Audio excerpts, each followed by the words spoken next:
We're gonna cook sweetbreads today. In French we call them Ris de Veau.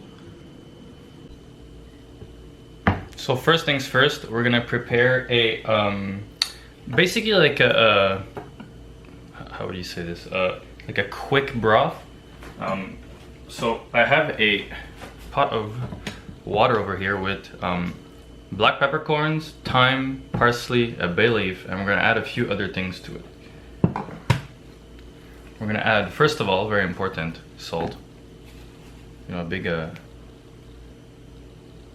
pinch, which you can't see me put, but like a big pinch. You want it to be well seasoned because we're gonna like poach our sweetbreads in it. Okay, if I put this here, do you see it? Yeah, you see it a little bit more. It's gonna be fine, like that. Yeah. No, because then you can't really. Well, it's not really important what I'm doing right now. So, first things first, I'm gonna clean our carrots because they're looking a little bit gnarly, but they're still good. They're just old.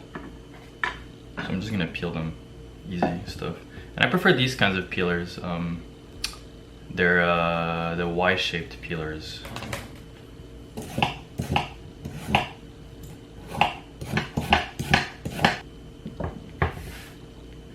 And usually I would, if my carrots were less old and less gnarly, I would keep their peels and put them in like a little bag and use that bag for when I make soup to make as aromatics for my broth. But in this case,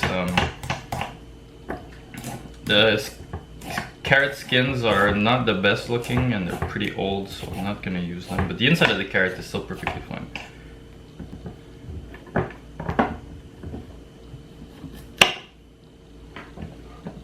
So, nothing crazy, just put your carrots in there. Basically making like a meatless broth, if that's how you want to see it. Just gonna put this in the compost. Now, I don't know if you've ever seen this ingredient before. This is called celeriac. It's basically, this is to celery what beets are to chard, if you want to see it that way, where chard is like a leaf or like a stem, and this is like a big root that tastes the same, like beets and chard taste really similar. This is basically a root vegetable that tastes like celery, and I'm gonna make a puree with it. I'm gonna make like a like mashed celeriac, but because this tastes like celery, I'm also gonna use this to replace celery in my like quick broth. And if your celeriac is really dirty, you can clean it obviously, but this one's actually really clean and it's pretty tender. Sometimes you get really tough celeriac. This one's pretty tender, and you just want to peel it, but also remove the tentacles, I guess. And there's a lot of sometimes a lot of dirt trapped in here. So what I'm gonna do is I'm just gonna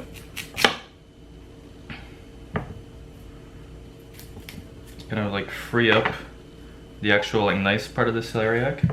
Then I'm gonna give these parts over here a quick rinse, and I'm gonna put them in my broth to serve as my celery, let's say.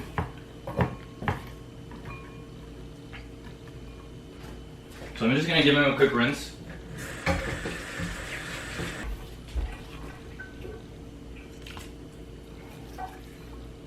Put it in, easy peasy.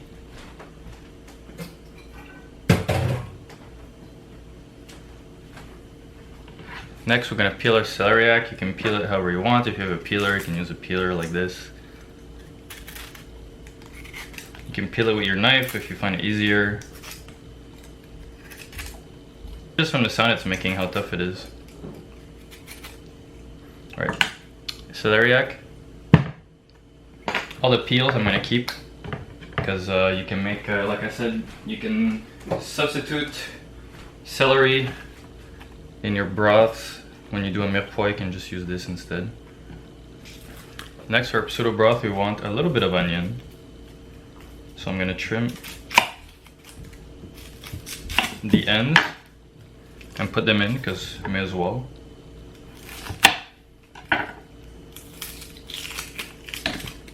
Keep the onion peels. Add the onion to your broth.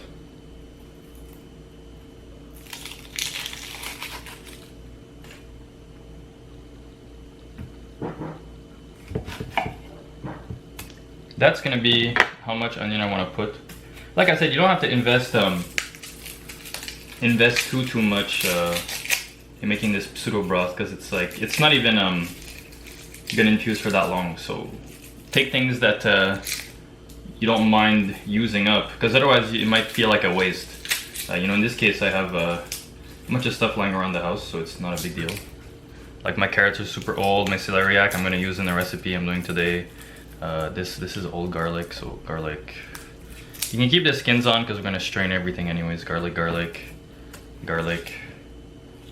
That's about it.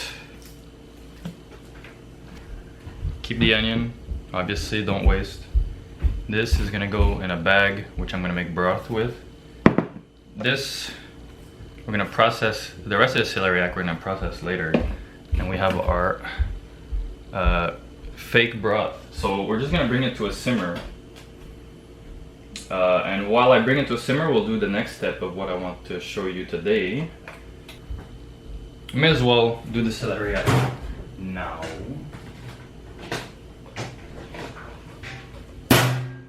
Little container, these are really useful. They're called deli containers. I recommend everybody has some. They're the best Tupperware of all time. It's crazy how much how do you say, movement there is in the apartment complex, even though it's like like 40 degrees outside and it's a Thursday afternoon.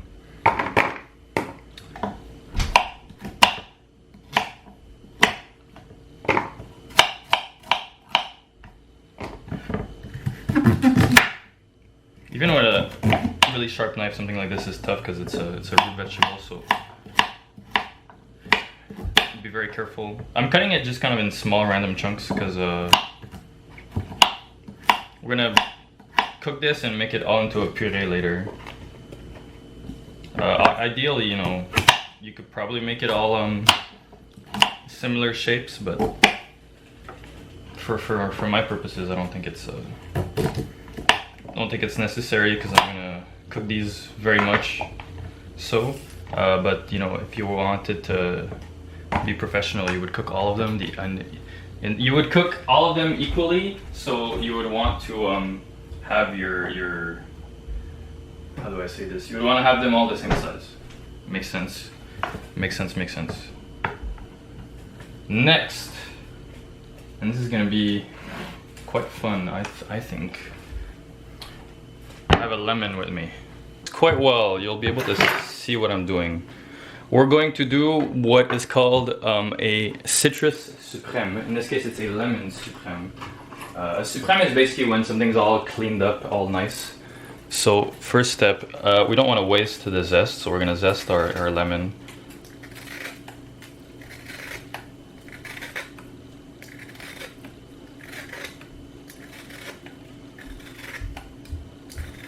Because like you could just do your suprêmes with the zest like this, but I'm not about that. You want to keep your zest because zest is very useful. Boom. Next, cut. This, you know, put in your water, put in a beverage. Then see how this looks. You want to go around it. Remove the zest is what it's called, or the pith, the white part. Try to remove as little lemon as possible. Just hug like this.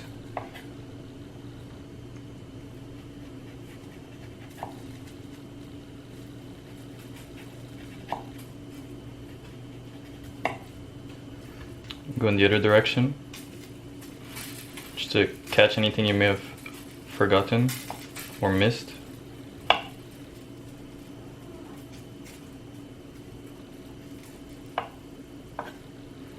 Once again, you know, this is one of those things that I always say, be as thorough as you want to be.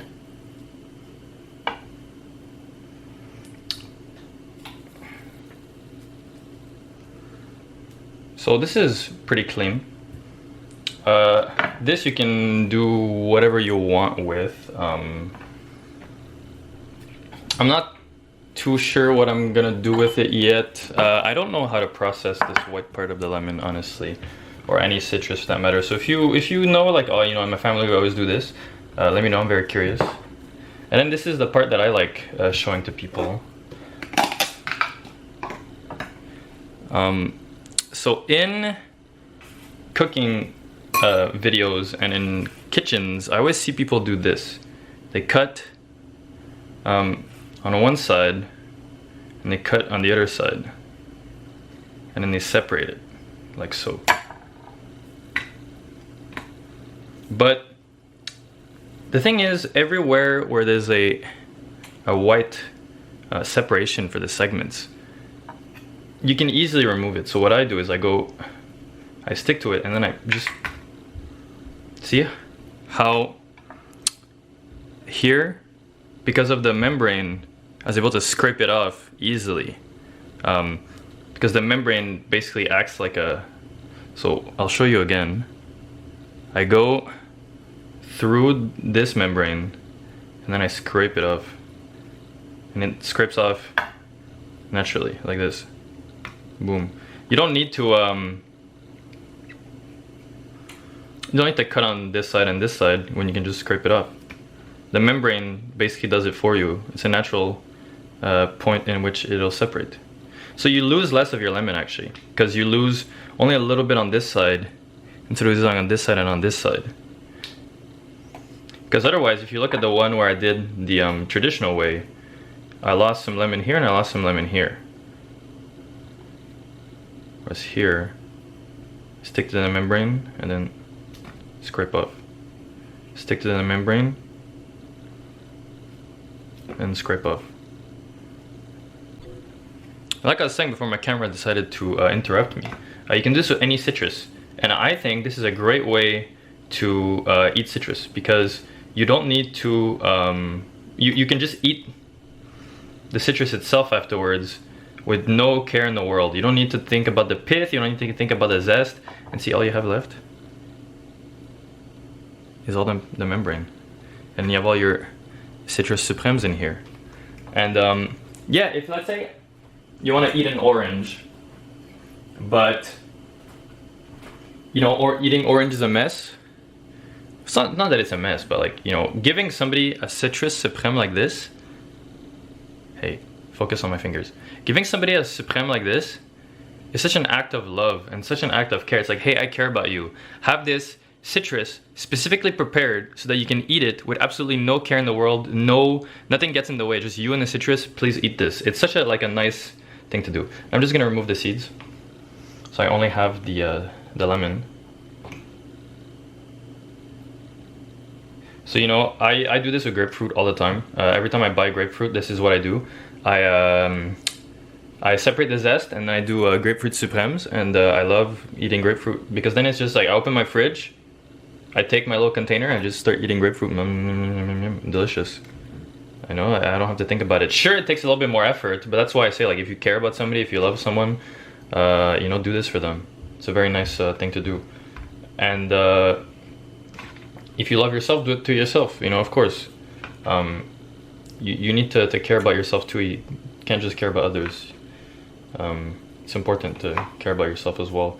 And of course it takes a little bit more effort, but you know, if you have the energy and the motivation to do so, do it in advance. That way you'll have your citrus supremes ready for when you're lazy or when you don't feel like it.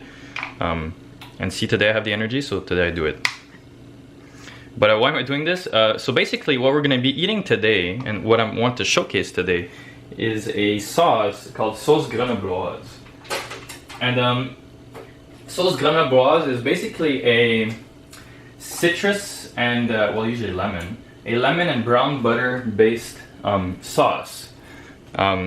So basically after that, the only thing left is I'm gonna cut these lemons into small, I'm gonna cut these suprêmes into small wedges, like about this big.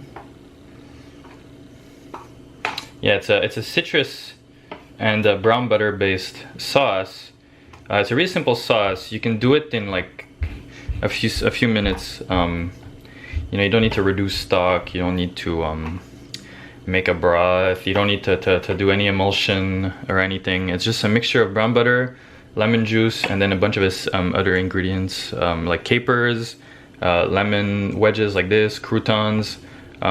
So it's a really cool sauce because it's like crispy, it's crunchy, it's salty, briny, sour, it's nutty and like complex because of the brown butter. It's got that oiliness from the butter and the delicious taste of the butter. Like, it's got a lot of stuff going on, but it's very fresh. And on a day like today, where it's in my city, like 40 degrees, it's like there's an evil darkness, but it's me. Ooh. In a day where it's like 40 degrees, it's gonna be very refreshing to have a lemon and caper based sauce. So I have my lemons. If you have a lemon juice, use lemon juice too. Preserve these in lemon juice, but because I'm using these today, it's gonna take 2 seconds. I'm gonna use these later today. So this is part of our prep done. We have our lemons. Another part of our prep that's important is to have our capers. Now, I don't have capers anymore because I ran out, but I have these. These are little was it marguerite? Yeah, these are daisies. So, because capers are basically the buds of flowers that have been brined and pickled, and these are daisy capers. They're local produce made from wild daisies. So, Quebec product represent. So we have our lemon. Okay, let's do a little like what do we need? Okay, what do we need? We need our lemons. We need our capers. We need lemon juice. In this case, I'm gonna use, I don't have lemon juice left, but I have a vinegar, Quebec produce again, that is made to taste like lemon. Because basically the idea behind this vinegar is, well, you know, in Quebec, we can't grow lemons. Like, it's not hot enough, it's not humid enough. Though on a day like today, you think so. So basically what these people did was, they made a vinegar with lemon verbena, with lemon balm, with lemon thyme, and with, I think,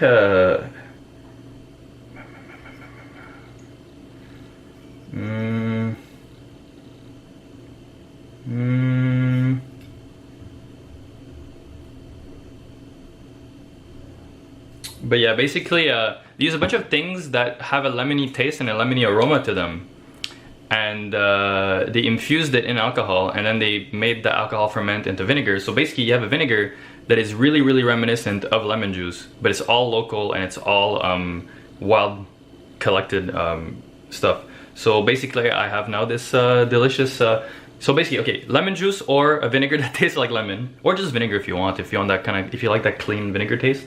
So lemon juice, lemon, capers. What's next? Croutons. Now, these are not croutons, these are cubes of stale bread.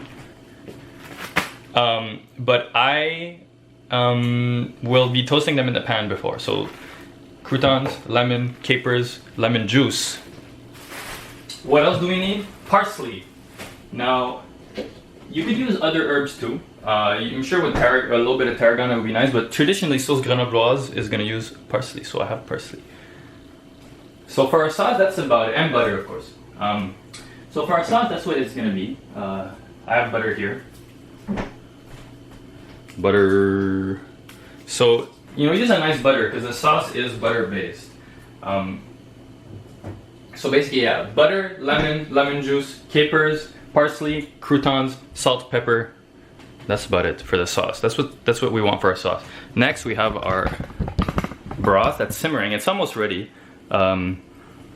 Basically, actually, now that it's simmering, I'm gonna lower the heat. It smells delicious. I'm gonna lower the heat, and I'm gonna let this simmer for about 30 minutes. just to let it infuse and let it become fragrant and delicious. Well, then we're gonna strain this and we'll go to the next step, which is gonna be to blanch our sweetbreads, and we'll move on from there. So basically we've done kind of some important parts of our prep, but we're not done yet, of course. But this is the setup. You know, this is if you want to think about it this way, we're doing restaurant cooking today, and what restaurant cooking entails is that you have a lot of little things that are all ready, and then you basically fuse them together at the end while you prepare your main protein. So we have our short broth. In French they call it court bouillon. What we're gonna do is we're gonna bring it to a boil, and we're gonna add our sweetbreads to it. So these are the sweetbreads. They've been soaking in cold water, and basically you want to change the cold water every once in a while, and you really want to purge them of any blood and any like impurities. Now I've been soaking them for about 24 hours, so more or less, and I changed the water a few times. I didn't really count how many times I did it. I've seen some people store them in cold water with vinegar. I don't necessarily think that's something you need to do. But basically, yeah, you want to purge your sweetbreads of blood. A lot of places you can buy sweetbreads that are already cleaned. They'll be very pale white and pale pink. Mine are a little bit still slightly red. But they're perfectly fine, you know, they don't have a strong smell of blood or a strong smell of anything. What I'm gonna do here is basically I'm gonna blanch it in my flavored water. That's why that you do a short stock, because you don't necessarily want to what's the word I'm looking for? You don't really want to waste like good broth on this, because it's only gonna spend like maybe 4 to 5 minutes in there, and you can't really reuse it afterwards, because we're gonna add a little bit of vinegar to our. It's gonna be very salty, and we're gonna add some vinegar to it, because like when you blanch vegetables, you want pretty salty water. And I already tasted it earlier, and I know it needs some salt, but you don't need to if it's properly seasoned. Then I'm gonna add a splash of vinegar. This is rice vinegar, but white vinegar is fine. Apple cider vinegar is fine. Whatever you have that isn't too expensive and isn't too strong flavor-wise. You can even use lemon juice if you have a lot of it. So as soon as this boils, we'll dump our sweetbreads in, and we'll let them firm up. And the purpose of this is to make it so that not only are they firm, so we're able to better manipulate them later, but we also want to make sure that they're firm. That way, when we remove the membrane that kind of houses the sweetbreads, it won't. The sweetbreads won't break everywhere. And so this part, I see people do it very differently.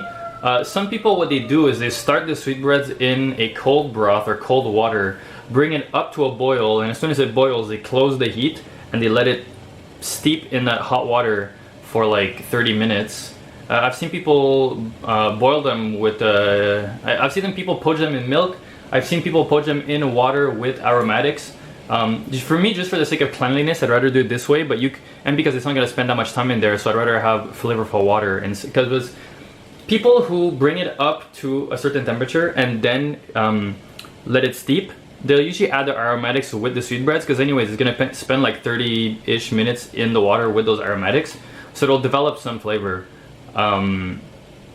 Whereas in this case, because I'm going to do it so it only spends about 5 minutes in there, maybe a bit less, I'd rather have very flavorful water, which is why I did my short broth. And the reason for this is just because, you know, it's a bit more flavorful than poaching it in water, but if you don't have anything else, do it in water, obviously. And you know, I use aromatics that I had on hand. You know, I used my old carrots that were getting bad. I was using my peels from my celeriac. Onions I have a bunch of, garlic I have a bunch of, so I didn't really feel bad about like not wasting, but like using our vegetables for like something that's not that That's not that that doesn't take that much time. Now I'm gonna use a spider to gently deposit my sweetbreads in here without breaking them. And then I'm gonna put the other one.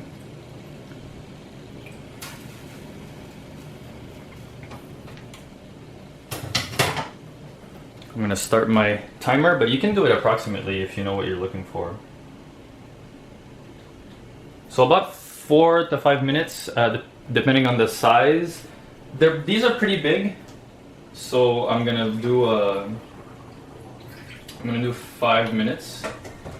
Basically, you want to bring back the water to a simmer, a gentle simmer. So I'm gonna have my pot of cold water here.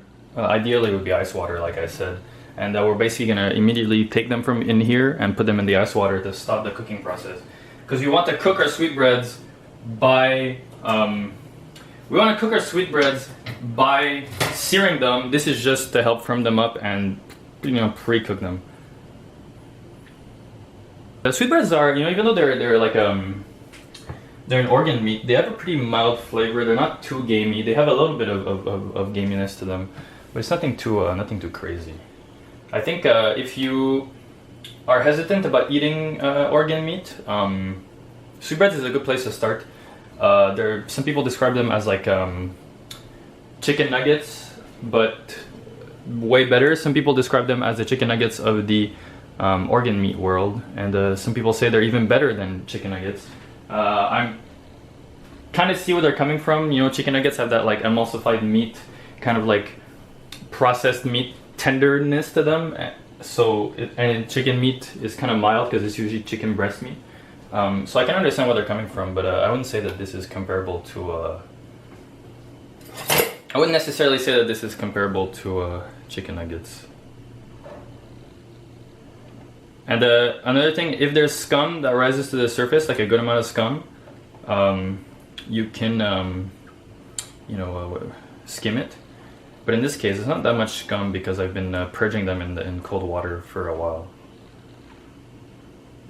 Kind of playing with the heat. I want like that steamy simmer, but I don't want like too strong of a bubble going on. So it's been 5 minutes approximately, so we're gonna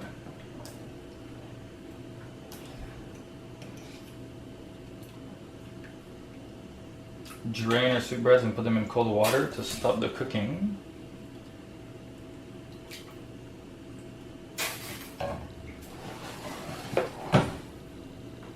And then we're going to continuously cool down the water.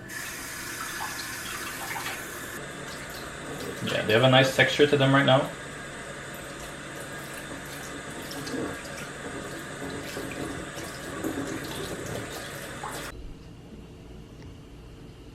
So next step, we're going to remove the membrane from our sweetbreads, but first I want to show you. They're pretty squishy and tender. It's pretty nice. You don't want them to feel super rubbery. You want them to be like bouncy and have like a you want them to be like bouncy and somewhat soft. You don't want them to be like super leathery. And there's a distinction, of course. It's kind of hard to tell the difference between something that's super rubbery and something that's something super rubbery and something bouncy. But usually if you've handled meat before, you know. So now you just want to remove the membrane. Sometimes by removing the membrane, you'll kind of you'll separate pieces of the sweetbreads, but sometimes you don't have a choice. And you want to remove any parts that are a little bit more bloody. Some people remove the membrane when the sweetbreads are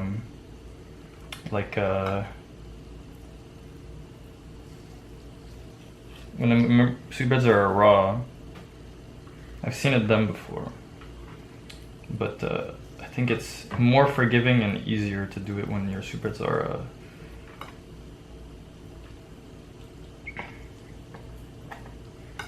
sweetbreads are cooked a little bit. So these little like I don't know to call them, sweetbread nuggets. These, you know, if you were in a restaurant, you would use these as your like appetizers, whereas the bigger, more intact pieces you'd use as your, you know, main course meals.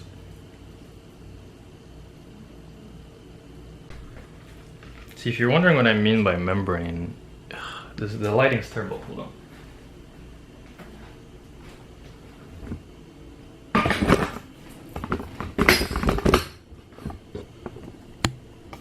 If you're wondering what I mean by membrane,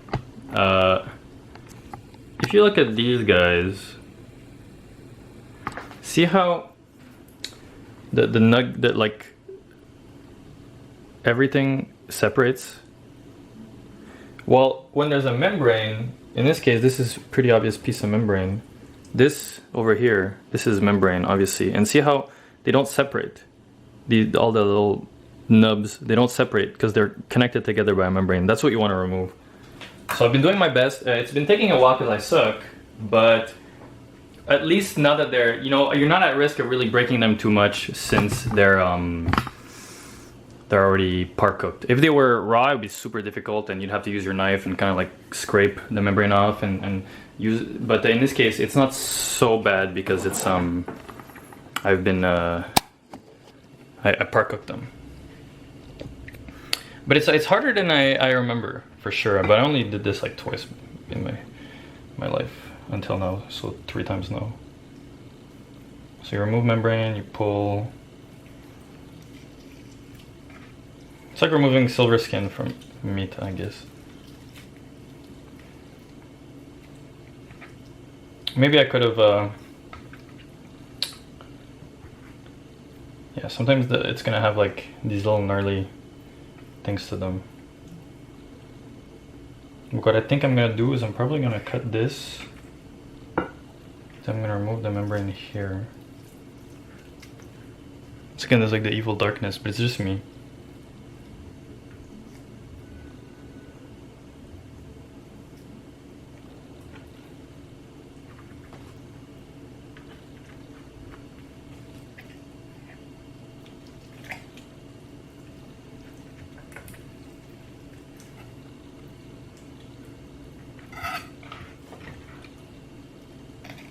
I'm sure there's a way to do it without breaking apart your sweetbreads, but I don't mind too much. Plus, I know that like I've often seen people when they clean up their sweetbreads, some of the pieces end up being separated. Like usually in a restaurant, for example, you'll have like a piece like this, you know, or like usually it'll be more round, but you'll have like a piece about this big, like that's about a portion size of sweetbreads in a restaurant. So like let's say, you know, you got your sweetbreads kind of broke apart. Well, you just serve them 2 pieces like this, kind of one next to each other, or like one on top of each other like this. So it's not too bad. And then all these little nuggets you can kind of put on the side and crisp them up a little bit more, and serve them as like an appetizer with other things. Like sweetbreads pair pretty well with like tongue. They pair well with like seafood, like scallops and clams and things like that. All right, look at that. They might not be the prettiest sweetbreads. I'm pretty sure that I could have kept them more intact, but they're pretty cool. I like them. I think I did an okay job cleaning them for a guy who's only cleaned sweetbreads 3 times. Now, who am I to show people on the internet how to clean sweetbreads? Well, that's not the point. The point is how to make delicious food with sweetbreads. So one thing that people like to do in restaurants is that they like to press their sweetbreads. And the reason for this is that by having them pressed down, you're able to get a better sear because there's more even contact with the pan. And this is especially useful if you don't want to add too much oil or too much fat to your pan. And because otherwise, you know, of course, if you have a lot of fat in your pan, then you don't need to, it's easier to get good contact, even contact. with the pan because there's more warm oil.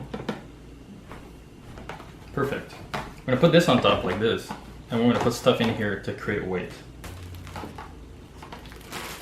Croutons and the celeriac. And they're gonna press down on the sweetbreads and kind of create like a flat sweetbread that we're gonna be able to sear more easily. At least that's the idea in theory. So as we speak, I'm currently heating up my celeriac in a bit of chicken stock, just a really light chicken stock. You could even do it with water or just salted water. It's up to you. And I'm gonna start preparing some stuff for my Grenobloise sauce. So I have my lemon supremes, and I'm gonna add some capers to it.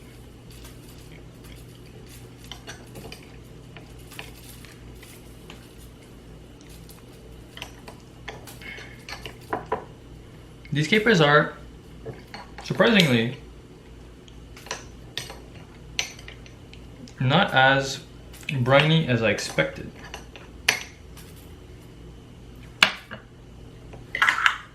My daisy capers. So I'm gonna see if I have regular capers lying around. Oh, I do. I thought I was out of capers, but it turns out that I do have some capers left. So I'm gonna add a bit of regular capers as well.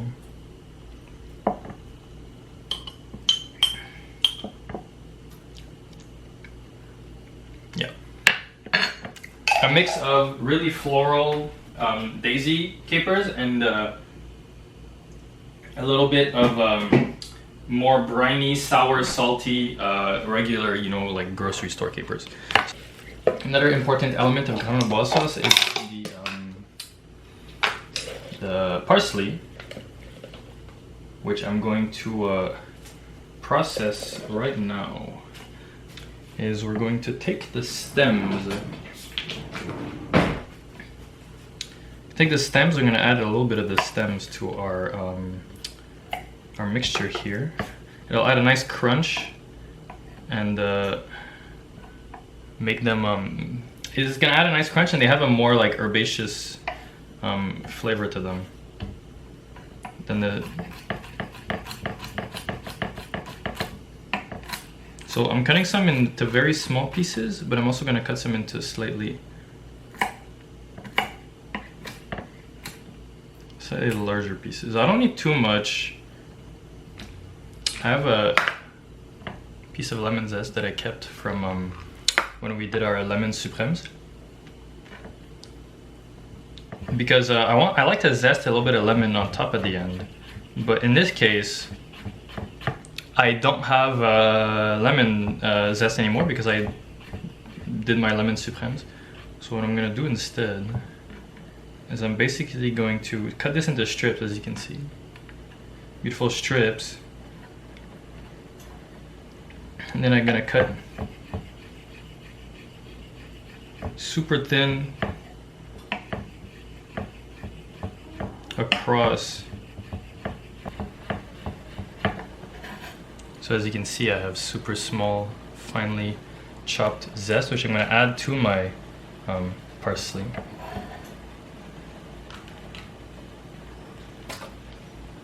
And this, you can do whatever you want with it. As far as the parsley goes, we'll just quickly go through it and only keep the leaves. You can keep the stems, freeze them, or keep them outside. That way you can do whatever you want with them.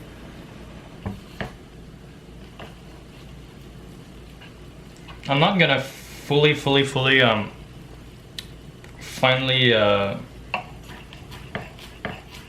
what I'm gonna do instead is I'm just gonna go through once, almost like more like a parsley chiffonade than a chopped parsley. Just a very light chop. I like big chunks like this. So to recap for our sauce: parsley and lemon zest, capers and lemon supremes, and this is the next step. we have our croutons. Olive oil, a good amount. The croutons are going to absorb a lot. If you want, so like approximately the size of the croutons is like this, if you compare it to my hand. I have pretty small hands. So what I've seen in some restaurants is they don't use the crust, but I don't mind the crust. And they cut them about this big. So I turned the one piece that I had into 4 smaller pieces. I ended up adding a little bit of butter to my oil because I mean I'm doing this French style, so I may as well add some butter. I mean, you know how much they love their butter. Now we're just going to toast our croutons. I'm actually going to put a little bit more because looking at the amount of oil I have, I find that it's a bit excessive. I think this is going to be plenty.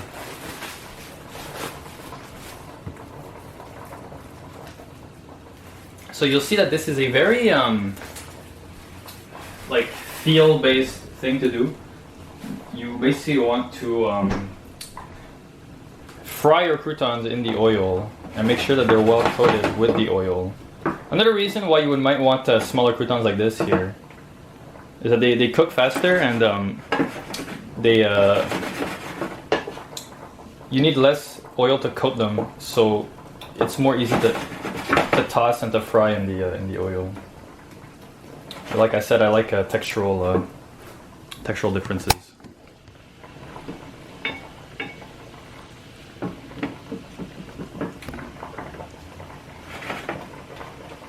So just a question to fry them like any meat or any substance you would normally fry and get them crisp. And you want to cook these until tender. We're almost there. So far, nothing crazy, but this is all like prep, you know, this is like pre getting ready kind of stuff. Like you make your puree in advance and you keep it warm. You make your croutons in advance. You make your caper lemon mixture in advance. You get your parsley and your zest in advance. In this case I can because I have like a full piece of zest. And you get your sweetbreads ready in advance. You basically make everything ready in advance. That's the entire point of like restaurant cooking, is you make everything, every like individual component in advance, and then you basically assemble them when the time comes. And see, for reference, you know, just for fun, this is a sourdough bread that I bought. I buy too much bread and it eventually goes stale, but I don't mind if my bread goes stale because if your bread goes stale, that just means you can make breadcrumbs, you can make croutons, you can make you know, what do you call it? Bread pudding. There's so much stuff you can do with stale bread, so don't worry about that. I mean, so long as you don't feel like you're wasting your money, like it doesn't. Don't worry too much about having too much bread, because there's no such thing as too much bread. You know, even in the human race has found so many ways to process old bread into wonderful things. The croutons are starting to get crisp, and my celeriac is now soft. So I'm going to drain my celeriac. Croutons are starting to smell like toasted bread. Make sure they're all cooking evenly.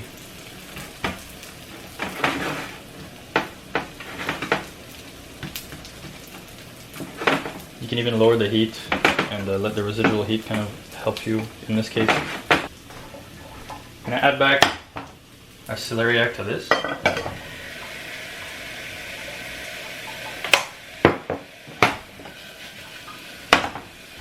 But you really want to get your croutons super dry because you want them to hold on to that sauce. A little bit of white pepper. A little bit of butter, but not too much, because there's going to be plenty of butter in our food.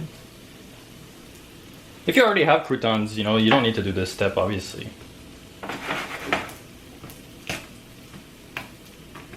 Alright.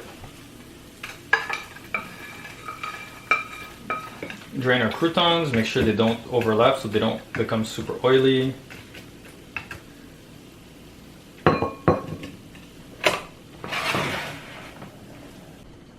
So now that our puree is about to be done, what we're gonna do is we're just gonna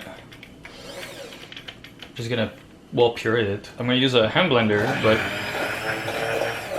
if you have a what do you call it? Just a regular blender, you can do it with a regular blender. And if you have a you know, like a potato masher or something, you do it with a potato masher as well. It's up to you to decide how you want your celeriac puree texture to be. All right, I think this is a pretty good texture to have.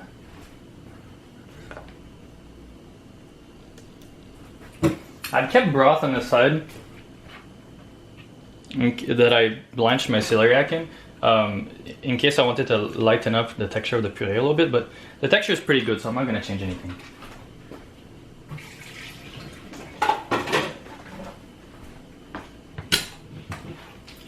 Now it just matters to adjust the seasoning, but as you can see, it's a nice semi-silky. I don't mind a little bit of chunks because anyways, I don't like super smooth purees. They make me think of soup, and I'd rather be eating soup at that point. So, you know, a nice puree. And they don't want it to be overly salty or too overly seasoned because you're gonna have your delicious sauce and your sweetbreads. So just a little bit more salt.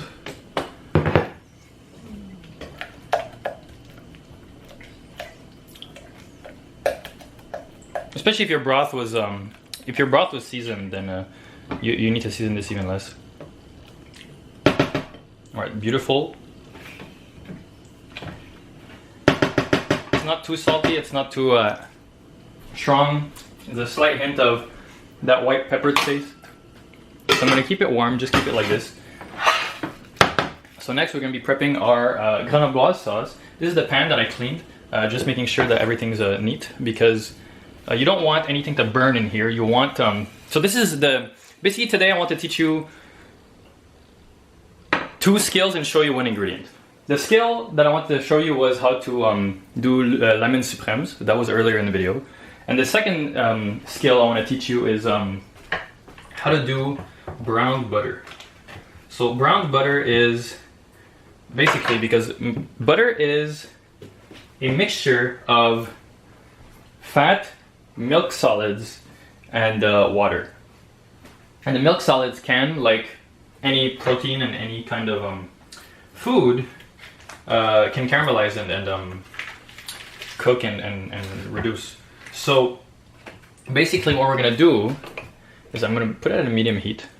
We're going to cook our butter until it becomes, all the water evaporates, and then once all the water has evaporated, it'll start to cook the milk solids inside, and they'll start to caramelize and develop a nutty aroma and a very like specific fragrance to them. And in France, and well, not in France, in French, we call this bar noisette because it tastes a little bit and is reminiscent of hazelnuts in both color and smell. And then you can caramelize it further, and it becomes what is known as bar brûlé, which is a burnt butter. And of course, it's not going to be burnt to a point where it's going to be acrid and unpleasant. It's going to be burnt where basically you're, instead of developing a pleasant, mild, caramelized taste, you're developing a stronger, a little bit more bitter, a little bit more kind of like the difference between like caramel and bitter caramel. Let's say, you know, caramel is nice, and bitter caramel has a little bit more depth, but you wouldn't use bitter caramel on necessarily everything. So right now you can see the butter is like bubbling and stuff.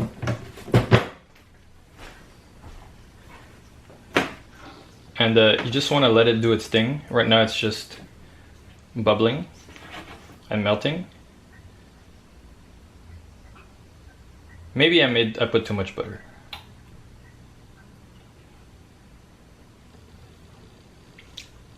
I think this is a reasonable amount. So you don't want to touch it too much.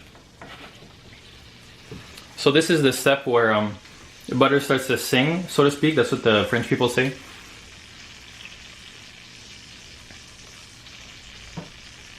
And you just want to let it cook. And the way we're going to stop the caramelization so that the butter doesn't burn is we're going to add lemon juice. And in this case, I'm going to add my lemon vinegar. This is salted butter, so I'm not going to salt it any further, and I'll adjust at the end. if you're using unsalted butter, then I would add some salt as well. It's gonna help with the caramelization. Basically, as long as the butter is singing like you're currently hearing, the sizzling, that means that there's still water in the butter. And once the butter starts to make a milder noise and it stops foaming, that's when it starts to caramelize, because it means there's no water left to evaporate, and now it's going to start frying, for lack of a better word. It's going to start frying your milk solids. So once it starts to foam very aggressively, and it's like a nice small bubble foam, almost like what you're seeing right now, we're almost there. We're almost at the point where it's going to start to turn into brown butter. And you can tell by the smell too, obviously. Like right now it just smells like melted butter. But you can see like how the bubbles are getting super tiny and like a lot. And how it's getting more and more silent. Except for my sink. That's when it's starting to turn into brown butter. So this is when you start watching it really carefully. Can't tell from the bubbles. That's why you have to trust your nose and trust your instincts. If you're worried, you can always lower the heat.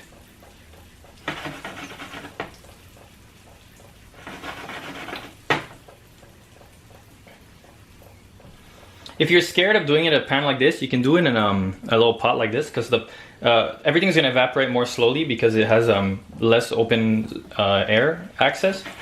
So it'll be easier to control, and you can do it on lower heat. A lot of people, when I tell them to start doing brown butter, I always tell them start at a low heat and learn how the butter browns. You can see now it's starting to smell a bit nutty, and the butter is now slightly brown. Not yet, it's like almost orange. I'm gonna go further than this, but a lot of people would keep it at this stage. But I like to go a little bit further, but I'm gonna lower the heat because I don't want it to burn. I want it to be very nicely brown. But you can see all these little crispy chunks at the bottom. That's all the milk solids. It's so fine that you won't really feel it, but as you're mixing, you do feel it. I mean, you can see, it's like, even on screen right now, you can see the color. And if you feel like it's caramelizing too quickly, you can add a bit of water and continue cooking it afterwards, because the water will just have to evaporate again. You'll be able to kind of readjust your control over the browning process.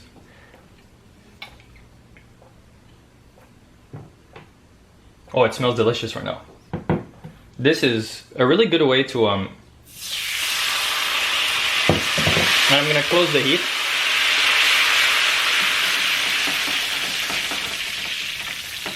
I'm gonna add my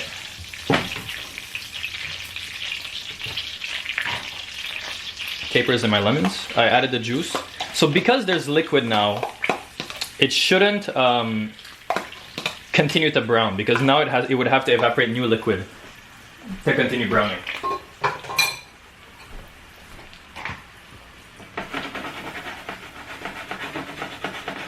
I'm just gonna warm it through. I'm gonna taste it for seasoning, see if it needs anything.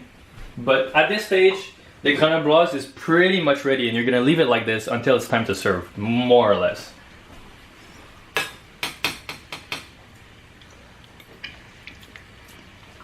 It's delicious. It doesn't need any salt. It doesn't need any more lemon. I might add a few cracks of black pepper, but that's just like personal preference. We're gonna add our parsley at the end, at the very end, and we're gonna add our parsley, and we're gonna add our croutons at the very end, because you don't want your croutons to become soggy, and you don't want your parsley to lose its taste. Same for the lemon zest. So right now, actually, because the ratio of lemon vinegar to butter that I used, because of that ratio, actually it almost created an emulsion, so it's not gonna split. It's basically like almost unified as one texture, so it's gonna be able to really drape well on my food. But basically now you can leave it like this and serve it when it's time to serve. You just want to keep it warm. So basically, if we were in a restaurant right now, this is what your station would look like. You'd have your puree that stays warm, or you would have cold puree that we would reheat in a small saucepan when the time is right. You'd have your sauce that's warm and ready, and you would just need to add the finishing touches to it. and you would have your pan ready for searing your sweetbreads, and your sweetbreads would already be ready. That's more or less how you would have your setup in a restaurant. So see, I have my croutons. I have my finishing touches for my Grenobloise sauce.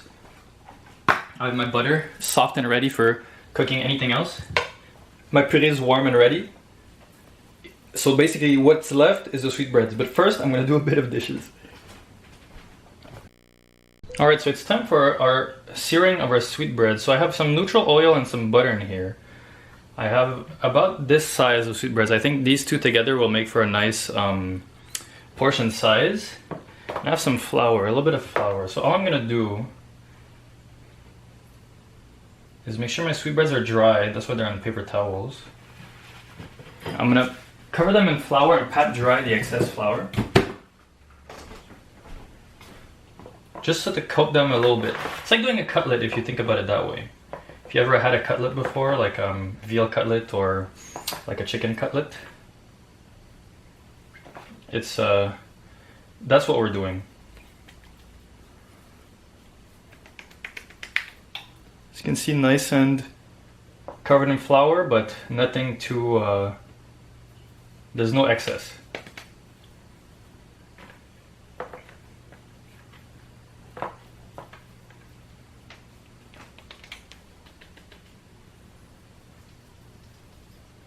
And this is just to help develop a slightly nicer crust. So basically,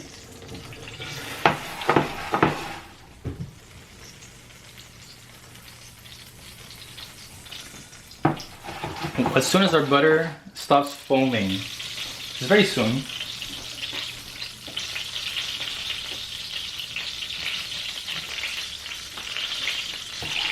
basically like before, once a lot of the moisture has evaporated from the butter, we can add our sweetbreads and we'll start roasting them.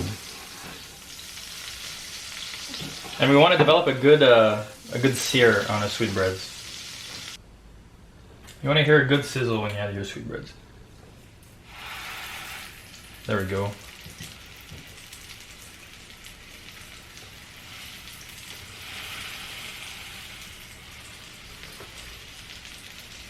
And you want to sear them for a pretty good amount of time on each side without getting the heat too high. Because in France, when you cook something in butter, you want to keep the butter foamy. That's basically their entire thing, is like keep the butter foamy. So it's all about heat manipulation at this stage.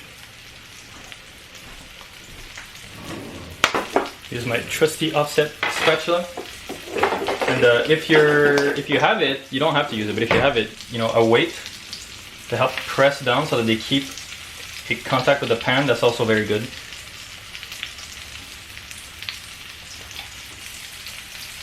It's not an aggressive sizzling. It's because there's not excess water anywhere. So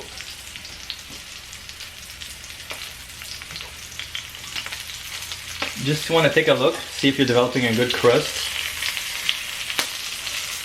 And you want to make sure your butter is not browning too heavily.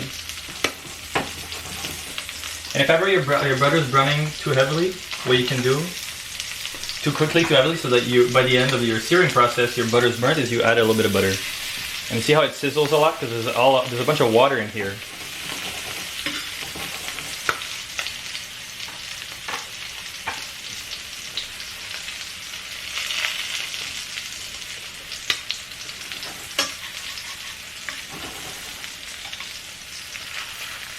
See? That's a nice crust.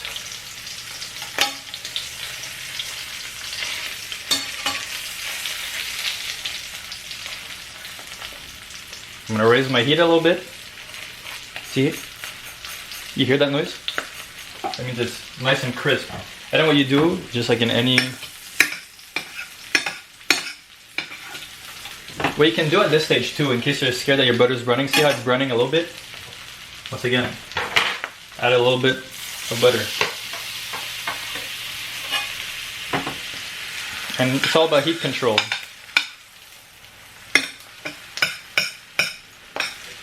Baste. You don't have to baste. Basting is if you find it too much effort or your pan's too heavy for you because you're old,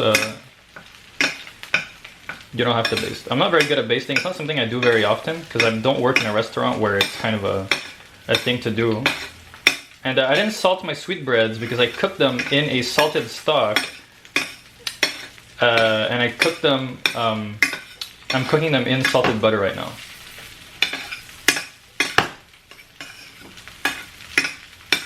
Technically, you can make your Grenobloise sauce in this brown butter that I'm currently developing in this pan. However, you know, in classical French cooking, they always say that you should make it separately. And I wanted to show you how you do basically restaurant style cooking where it's on the side.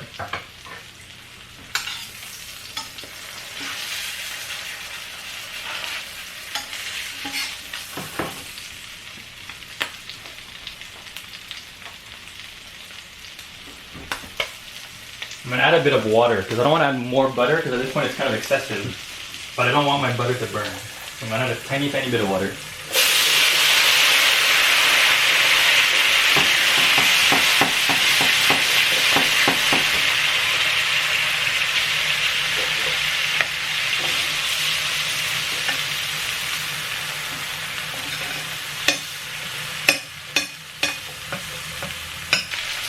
Got a crispy, crunchy crust on the other side. We're almost there.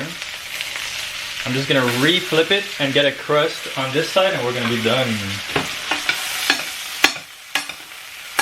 I see how my butter is very brown now, but that's fine because we're in the final stages.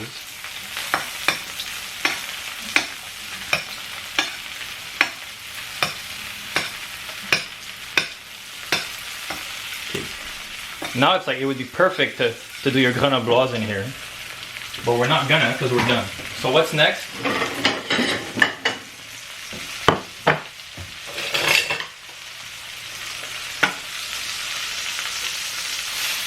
Get your sweetbreads out of here.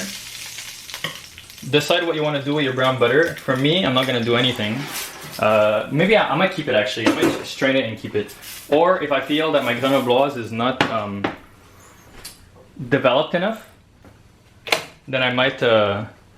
And I'm just gonna reheat it by putting it on the hot stove. I'm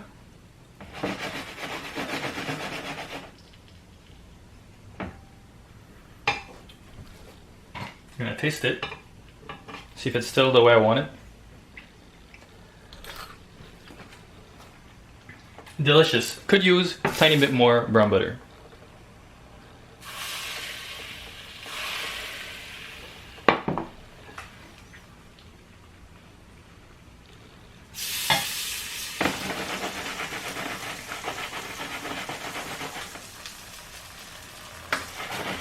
I've kind of created an emulsion, like I said, so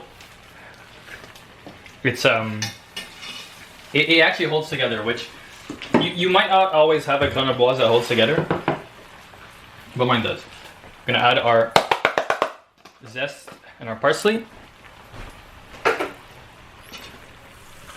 Basically at the end here. We don't want to cook this too much. I'm gonna add part of our croutons, but I'm gonna keep some for garnish. Next,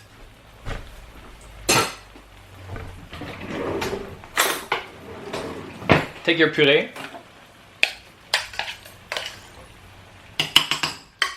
put some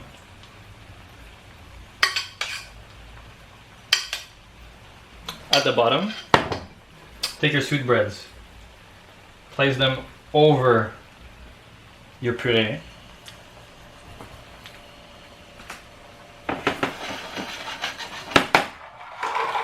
And this is where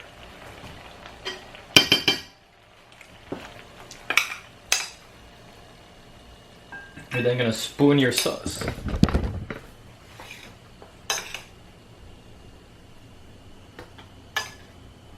You put as much or as little as you want. And the reason for the puree is that the puree will help absorb your Grenobloise sauce and it's gonna be delicious.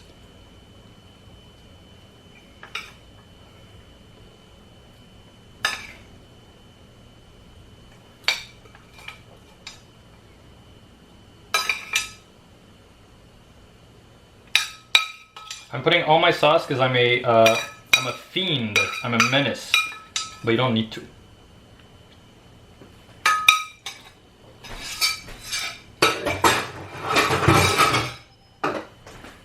Last but not least, our last croutons. A little bit of black pepper. Then you go clean your plate. And you tell your what do you call it? Maître d'hôtel, hey, it's ready, man. And then they come pick it up. Well, not maître d'hôtel, but like your waiters or whatever. It could be a maître d'hôtel. And now, for my purposes, we're gonna go take a picture. But look at that. I mean, it's kind of hidden under all the puree and everything, but I mean, it looks pretty damn good. I have with me two different cookbooks this time. I have a returning cookbook, which is Forgotten Skills of Cooking, but I have one that I believe is new, at least here on the cooking side of things. It's new for me anyways. It's called Where the River Narrows, and it's a cookbook inspired by French and Quebecois food, so very relevant to what I did. And I wanted to read what they had to say about sweetbreads. So, Forgotten Skills of Cooking says, people either absolutely love or hate offal. There's no middle ground. There are those who find the idea of eating offal totally repulsive and couldn't imagine letting a piece of liver, kidney, or juicy sweetbread pass their lips, even if they were starving. And then there are the rest of us who can't get enough of it. And then it has a little section specifically on sweetbreads, which says, sweetbreads, which come in pairs, is the name given to either the thymus or pancreatic glands of young milk-fed calves and lamb.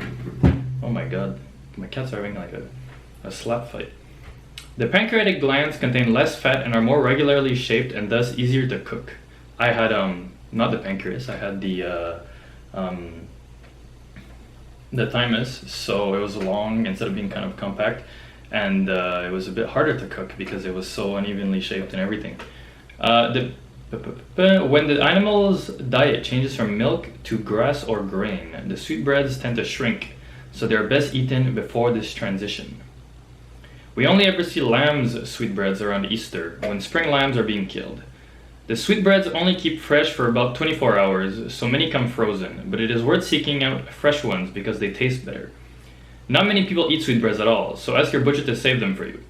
They are delicate, tender, delicious, and inexpensive.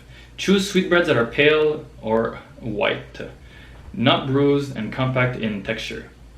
They are extremely perishable when raw, so should be prepared and pre-cooked immediately. So basically, after blanching my sweetbreads like I showed you, the pieces that I didn't eat, I can keep for a little bit because they're cooked now, they're not raw. So that's what they have to say about sweetbreads. And the way they do it is they do a salad of warm sweetbreads with potato chips, anchovies, and wild garlic. It sounds delicious. So you don't have to do a seared sweetbread. In here you can do a nice, kind of use it as a protein in your salad. So that's what the Forgotten Skills of Cooking have to say about sweetbreads. And here in Where the River Narrows, it calls them Ris de Veau because it's a French inspired cookbook. And it says, I know a lot of people have their doubts about eating sweetbreads, but in Quebec and France, Ris de Veau is commonly found on restaurant menus alongside other offal dishes. Sweetbreads are an organ meat taken from the animal's thymus gland and pancreas. Ris de Veau from veal and Ris d'agneau from lamb are the most common.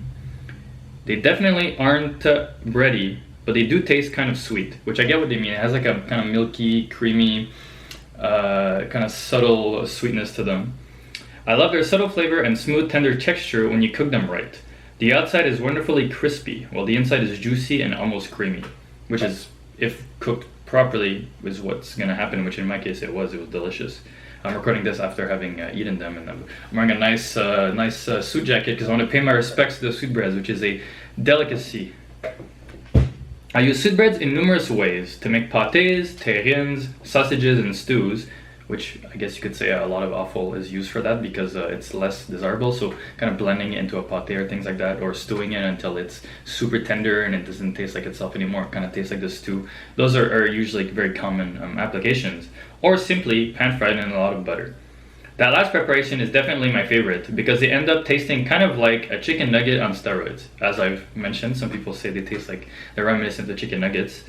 I'm also partial to the Grenobloise preparation for sweetbreads, as the acidity provides a great counterpoint to their richness.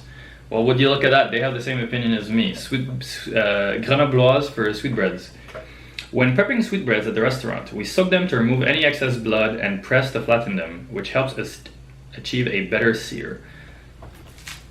So that's what they have to say about sweetbreads. And as you can see, they also pair sweetbreads with Grenobloise, but it makes total sense. It's not a pairing that I've seen that often, but it's a pairing that makes total sense because Ris de Veau are kind of similar to the fish in a way, where it's like, it's tender and soft and succulent. It's a bit hard to sear, and it has a very kind of mild flavor, especially like whitefish or something like that. You know, like a flatfish, or like fluke or things like that. The sweetbreads is kind of reminiscent of that, I would say, except without the fishy taste, since it is kind of creamy, mild, almost slightly gamey taste. But yeah, any application you would use for fish, I would use for Ris de Veau. So, you know, like a nice lemon butter, or you know, like a little wine sauce or something. Something light, something not too strong. That way, it doesn't overpower the subtle flavor, but at the same time you want something kind of acidic because it's very, like he says, it's kind of creamy and a little bit rich. Other than that, sweetbreads, you know, if you find both sweetbreads from the thymus and from the, you know, pancreas, like the book says here, it's probably better if you're like a first time, you're gonna prepare them for the first time and you've never had them before, to do the pancreas one, because it's more evenly shaped and it's a bit less prone to kind of breaking apart into multiple pieces when you clean them, and they're just in general more easy to work with. But I kind of tend to prefer the taste of the thymus one, but there's almost no difference. You'd have to eat a lot of sweetbreads to really like notice all the little details, and it might also just be in my head. Who knows? I've never discussed the intricacies of sweetbreads with somebody else, even in the cooking world. And as far as making a Grenobloise sauce, you know, the way I did it, the brown butter and the capers and the parsley and the breadcrumbs, it's all very like traditional. The only thing I did that wasn't necessarily traditional, it depends where you look at it, is the lemon supreme wedges. Some people put some people don't. Some people just stick to putting lemon juice. I like the mixture of lemon and capers and lemon juice, but you know, if you think you know, doing lemon supremes is too much of a hassle, you can just squeeze your lemons in there and use the whole lemon juice and not actually add any lemon. In hindsight, I think maybe I should have done my Grenobloise sauce using the brown butter from searing the sweetbreads, but I wanted to show you like kind of restaurant style cooking, and I wanted to show you the you know, proper French restaurant culinary way to make a Grenobloise sauce, which is on the side, and then you add it to your meal at the end. And the reason for this is that usually Grenobloise is going to be served with, you know, scallops or fish or things like that. So the butter develops a very fishy kind of you know, more strong aroma, and the Grenobloise, you know, it's supposed to be like that brown butter taste and that lemon taste. So you don't want to, and you want it to kind of like harmonize with the fish instead of just be more of that fish flavor. So doing it on the side makes sense for fish, but doing it on the side maybe doesn't make so much sense if you were to do like a veal cutlet or a chicken cutlet, or in this case Ris de Veau, because the taste is kind of mild. But at the same time, there's little particles of flour that do make their way into the flour and to the butter. So if you were to make a Grenobloise sauce with that, maybe you'd have like a little grit from the butter, but it's really not like a big deal. And to waste less butter, if butter costs a lot where you live or it's precious, I would recommend doing your Grenobloise sauce with the butter that you use to sear your sweetbreads. And if you don't want to use butter to sear your sweetbreads, you can also just use oil and sear it like a steak, and then add your Grenobloise sauce on the side, and that's going to be your only source of butter. Because I know searing in butter can be kind of tricky. A lot of people burn their butter, or they don't put the heat too high because they're scared, and then doing like a so-so sear. But what's nice about searing stuff in butter is that the butter is kind of an indicator of temperature. So, you know, if your butter's bubbling super hard and it's like burning instantly, then you know your heat's too hot. If you start butter in a cold pan and you bring it up to temp, by the time the butter stops singing, you know your pan's hot enough to start searing stuff in it. So butter is a good guide to learn how to control temperature when cooking stuff, and also butter is delicious. So, you know, I understand, you know, why the French cook in butter. I understand why a lot of people would want to cook in butter. But if it's, like I said, if it's too expensive or you're scared of burning it, you just sear your sweetbreads in oil and, you know, high smoke point oil, and then add your Grenobloise after the fact.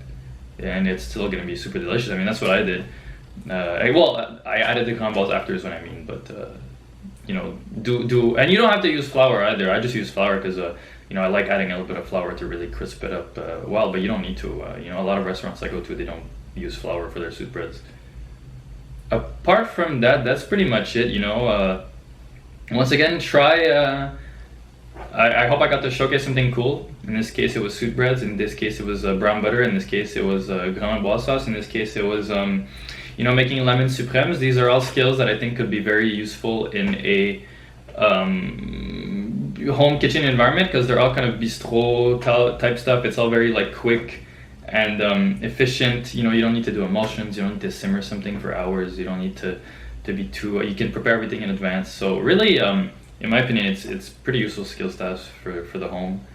And I hope you try it out, and you know, I hope maybe it made you a little bit less scared of eating sweetbreads, which I think are the most inoffensive of all the offal, honestly. They're the least awful of all the offal. And with that, these wise words, I shall tell you to go eat something wonderful. Please, life's too short and life's too depressing to eat boring food, unless you don't have a choice. Everybody, you know, sometimes I understand it can be hard to eat nice food when you don't have the means, or you don't have the resources, or don't have access to these kinds of things.